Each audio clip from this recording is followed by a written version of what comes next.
Hello students, today I present the new class. हम लोग आज की क्लास में एक न्यू क्लास को जोड़ते हैं और वो चैप्टर 10 से ही संबंधित रहेंगे। चैप्टर 10 से ही संबंधित रहेंगे। चैप्टर 10 चल रहा है अभी, जैसे कि आप सभी को पता है कि चैप्टर 10 ही चल रहा है। चैप्टर 10 के अंतर्गत हम लोग परिवहन तथा उसके साधन पढ़ रहे हैं। परिवहन तथा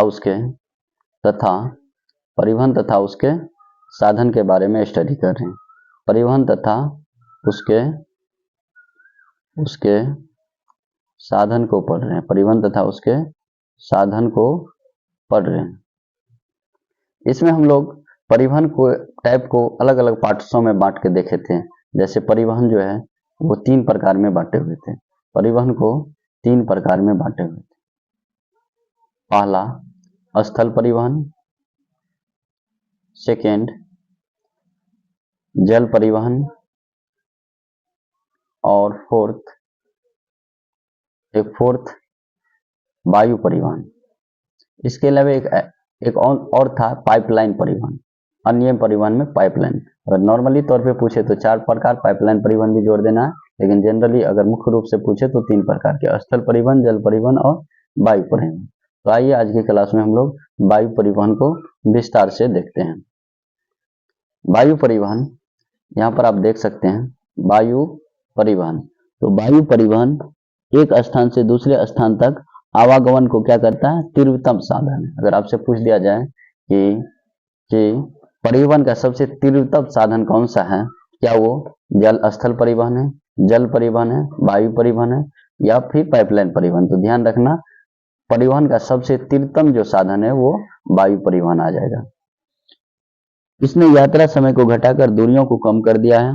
यह भारत जैसे विस्तृत देश के लिए बहुत बड़ी आवश्यक बात है, क्योंकि यहाँ दूरियां बहुत लंबी हैं तथा भूभाग एवं जलवायु दशा अत्यंत विविधता है। अर्थात भारत में वायु परिवहन एक वरदान के स्वरूप जो है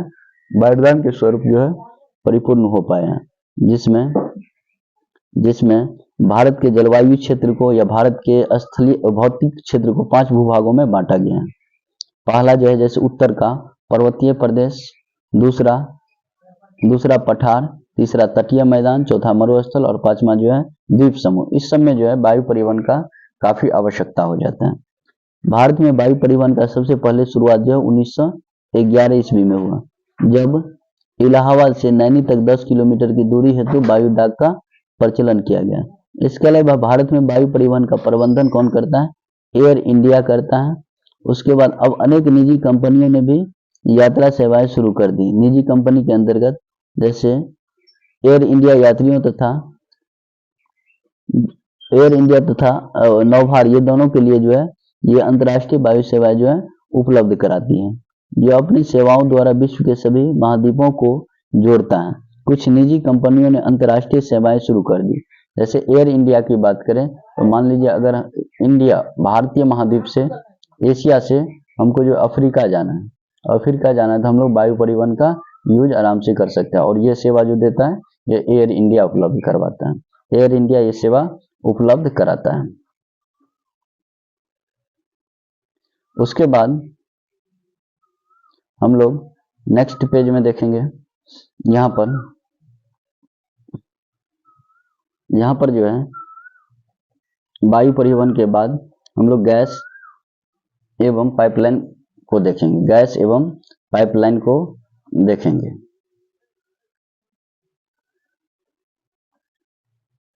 तेल एवं गैस पाइपलाइन, ये क्या होता है? तो पाइपलाइनें गैसों एवं तरल पदार्थों को लंबी दूरी तक परिवहन के लिए अत्याधुनिक, सुविधाजनक एवं सक्षम परिवहन प्रणाली है। अर्थात हमको गैस भारत के एक जगह से दूसरे जगह, विश्व के अन्य क्षेत्र से अपने क्षेत्र इंडिया लाना है, तो गैस हो या फिर जो है गैस हो, यहाँ देख सकते हैं पाइपलाइन के अंदर गैस एवं कोई भी तरल पदार्थ हो, जैसे डीजल हो गया, उसके बाद जो है किरोसिन हो गया, उसके बाद जो है पेट्रोल हो गया, इस सब को लाना है ना। कोई भी किरोसिन पदार्थ तो इस सब को भारत लाना है, तो किसका यूज करना है? गैस पाइपलाइन का यूज करना है। पाइपलाइन का ये भी जो है परिवहन का एक साधन होता है।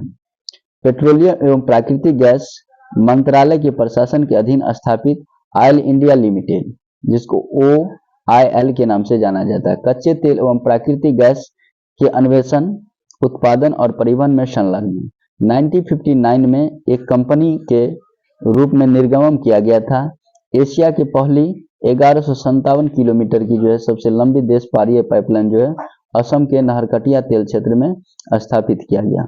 उसके अलावा बिहार के बरौनी में निर्माण इसका जो IOL ने इसका निर्माण किया 1966 में और आगे कानपुर तक विस्तारित किया गया। इसे पश्चिम भारत में एक दूसरी जो है पाइपलाइन का स्थापना किया गया जो महत्वपूर्ण नेटवर्क को जोड़ता है, जैसे अंकलेश्वर से कोयली को, मुंबई हाई और कोयली को, उसके बाद जो हजीरा विजयपुर और जगदीशपुर को। 1256 किलोमीटर लंबी एक पाइपलाइन जो है चलाया गया गुजरात में मथुरा उत्तर प्रदेश तक, जो गुजरात से पंजाब वाया मथुरा को जोड़ता है। यहाँ पर हम लोग टॉपिक चेंज करेंगे और देखेंगे संचार के साधन। तो संचार जो है दो प्रकार के होते हैं, व्यक्तिगत और सार्वजनिक।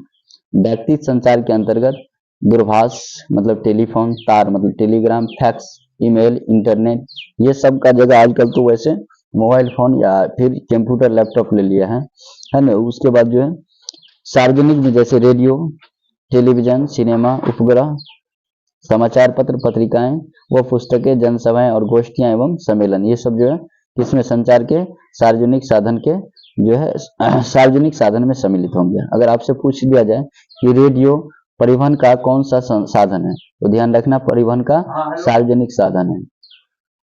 उसके बाद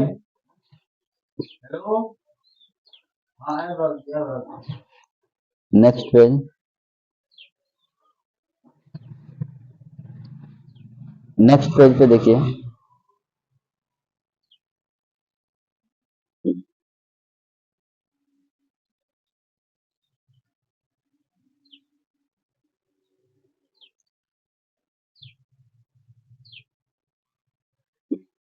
नेक्स्ट पेज पे टेलीविजन के बारे में। तो टेलीविजन मतलब टीवी, टीवी मतलब टी से टेली, अभी से विजन, टेलीविजन। तो सूचना के प्रसार और आम लोगों को शिक्षित करने में टेलीविजन प्रसारण अत्यधिक प्रभावी दृश्य माध्यम के रूप में उभरा, अर्थात सूचना के प्रसारण के लिए टेलीविजन काफी लोकप्रिय हो चुका है। आरंभिक दौर में टीवी सेवाएं जो है वो राष्ट्रीय राजधानी तक सीमित था, अर्थात शुरुआत में टीवी जो है केवल दिल्ली, राष्ट्रीय राजधानी जैसे दिल्ली था तो दिल्ली तक ही सीमित था। 1959 में प्रारंभ किया गया। 1972 के बाद कई तरह के केंद्र चालू किए गए। अगर आपसे क्वेश्चन में पूछ दिया जाए टीवी का परिचालन कब हुआ, तो ध्यान रखना 1959 में, और इसका प्रसारण जो हुआ मतलब प्रसारित हुआ 1972 में। उसके बाद सन 1976 मतलब 1976 में टीवी को ऑल इंडिया रेडियो से क्या कर दिया गया, विलगित कर दिया गया, अलग कर दिया गया, और दूरदर्शन डीडी के रूप में एक अलग पहचान दी गई। इनसैट, इनसैट एक जो है एक राष्ट्रीय टेलीविजन DD1 के चालू होने के बाद से समय नेटवर्क के लिए साझा किया जाता है। उसके बाद देश भर के पिछड़े और सुदूर क्षेत्रों को जोड़ने के लिए डीडी का उपयोग, टेलीविजन के अंतर्गत डीडी का उपयोग किया जाता है। उपग्रह एवं संचार स्वयं एक विधा है अपने आप में, और वे क्या करते हैं, संचार के अन्य साधनों का भी नियमन करते हैं। भारत का उपग्रह प्रणाली समाकृत तथा उद्देश्यों के आधार पर दो भागों में बांटा गया। भारत का संचार जो है समाकृत तथा उद्देश्यों के आधार पर दो भागों में बांटा गया। पहला है इंडियन नेशनल सैटेलाइट सिस्टम, जिसको इनसैट शॉर्ट में कहेंगे, INSAT, इनसैट। उसके बाद दूसरा है Indian remote sensing satellite, IRS। और इनसैट जो है जिसकी स्थापना जो है 1983 में, अर्थात इनसैट की स्थापना 1983 ईस्वी में की गई। इनसैट की स्थापना 1983 में हुई। एक बहुउद्देशीय उपग्रह प्रणाली है ये, जो दूरसंचार, मौसम विज्ञान संबंधी अवलोकनों तथा विभिन्न अन्य आंकड़ों को क्या करता है, कार्यक्रमों के लिए उपयोगी बनाता है।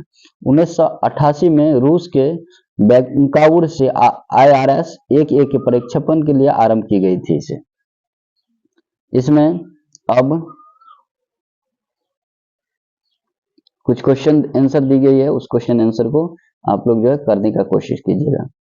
पहला क्वेश्चन है, यहाँ पर देखिए क्वेश्चन ये है, नीचे दिए गए 4 विकल्पों में से किसी एक विकल्प को चुनना और उसका आंसर देना है। भारतीय रेल प्रणाली को कितने मंडलों में विभाजित किया गया है? तो जैसे आप 2016-17 का डेटा देखिएगा, तो 2016-17 के अनुसार जो है भारतीय रेलवे जोन को 16 भागों में ही बांटा गया है, लेकिन अगर करंट में पूछ दिया जाए तो वो 18 भाग हो जाएगा और एक एक्स्ट्रा, तो अगर 19 ऑप्शन रहेगा या 18 रहेगा तो उन दोनों में से या तो 18 देना या 19 देना है। और 16-17 के अकॉर्डिंग, अगर आपके बुक के अकॉर्डिंग देखा जाए तो इसका आंसर जो होगा वो 16 हो जाएगा। नेक्स्ट है राष्ट्रीय जलमार्ग।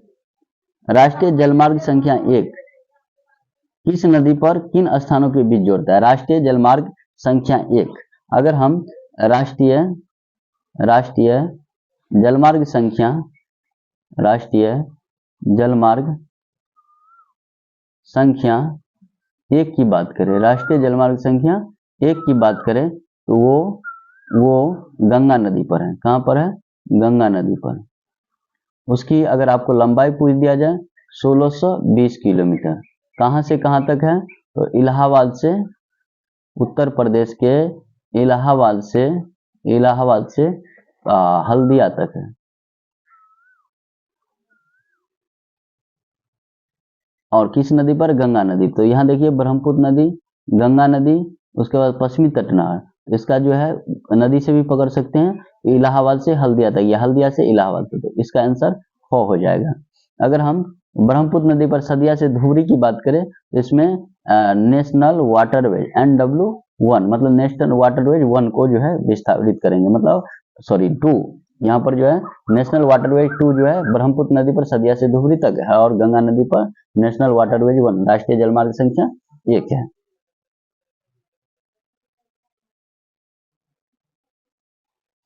उसके बाद नेक्स्ट पेज में जो क्वेश्चन दी हुई है उसको भी करने की कोशिश कीजिए।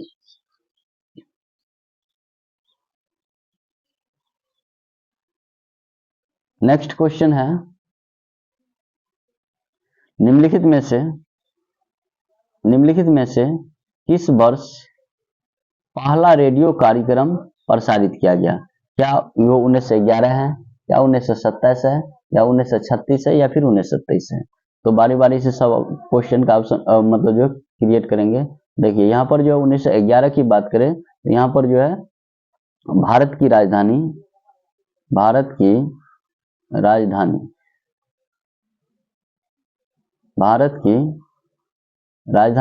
1912 से पहले ध्यान रखना है पश्चिम बंगाल थी, कोलकाता थी। भारत की राजधानी कोलकाता थी, लेकिन भारत की राजधानी दिल्ली लाने की घोषणा हुई। भारत की राजधानी दिल्ली लाने की घोषणा हुई। दिल्ली लाने की घोषणा हुई। उसके बाद 1936 में ऑल इंडिया किसान मतलब अखिल भारतीय किसान परिषद का गठन हुआ। अखिल भारतीय किसान सभा का गठन हुआ स्वामी सहजानंद सरस्वती के द्वारा। ये इतिहास में आपको काम दे देंगे। अखिल भारतीय किसान सभा का जो आयोजन हुआ, किसान सभा का आयोजन हुआ। उसके बाद 1927 में क्रिप्स मिशन भारत आया था। क्रिप्स मिशन भारत आया था और 1927 में जो है क्या हुआ था? पहला रेडियो कार्यक्रम स्थापित हुआ था। इसका आंसर हो जाएगा पहला रेडियो कार्यक्रम। तो ये जो है चैप्टर 10 कक्षा 12 भूगोल पार्ट 3 है और इसमें जो भी महत्वपूर्ण क्वेश्चन बनने वाली थी या फिर जो भी ऑब्जेक्टिव क्वेश्चन दिया गया था उस सारे क्वेश्चन को सॉल्यूशन करा दिया गया है।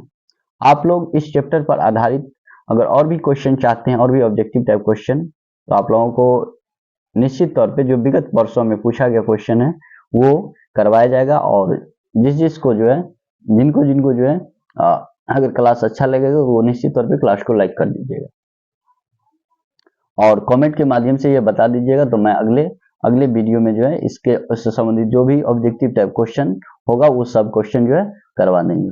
That's all in this video. आप लोगों से विदा लेते हैं। इस वीडियो में इतना ही बातें रखूंगा। Thank you that's all in this video. Thank you.